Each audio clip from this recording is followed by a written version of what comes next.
आजिर व्यस्तबहुल जीवन में खाइबा तो दूरर कथा आमे ठीक भावे शोई मध्य पारुनाहु।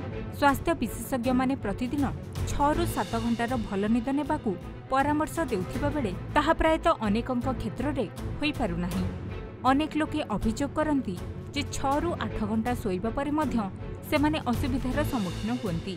ठीक भाबरे न शोइबा मध्य एहार एक प्रमुख कारण होई पारे। आपण देखिथिबे अनेक लोके पाटी खोली शोइथांती, किंतु आपण जानती कि एपरी शोइबा स्वास्थ्य पई आदौ भल नुहे। एपरी करिबा द्वारा केवल आपणकर निद नष्ट हेबो ताहा नुहे, अनेक गंभीर समस्या मध्य आपणको होई पारे। तेबे आसंतु जानिबा ए विषय रे। एक रिपोर्ट अनुसार पाटी खोली शोइबार अनेक कारण थाई पारे।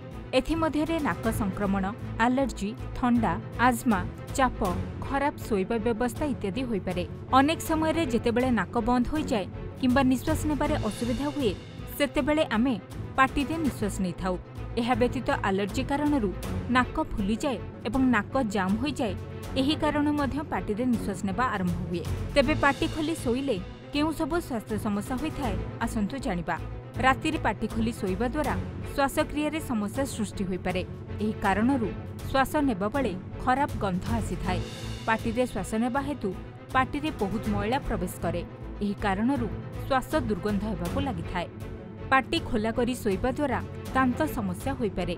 पाटी खोला करी शोइबा द्वारा लाळर उत्पादन कमी जाय थाए एवं एही कारणरू पाटीरे बहुत जीवाणु सृष्टि हुए, जहा जोगु दांतरे गुरुतर भावरे प्रभाव पड़े। पाटी खोली शोइबा द्वारा श्वास नेबारे असुविधा होई थाए। एही कारणरू फुसफुस रे अम्लजान परिमाण कमी जाए। फुसफुस रे अम्लजान कमिबा हेतु आपण क्लांत एवं दुर्बल अनुभव करि पारंती।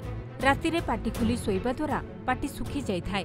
एही कारणरू आपणकर ओठकु मध्य एहा क्षति पहुंचाई थाए। पाटीरे थिबा तरल पदार्थ सुखिबा हेतु ओठ मध्य फाटी थाए। सेहीपरि पाटी खोला करी शोइबा द्वारा उच्च रक्तचाप एवं हृदय संबंधी समस्या होई पारे। एहा आपणक फुसफुस रे अम्लजान परिमाण को ह्रास करिथाए एवं धमनी रे रक्त प्रवाह को प्रभावित करिथाए। एही कारणरू आपणकर हृदय एवं रक्तचाप जनित समस्या सृष्टि होई पारे।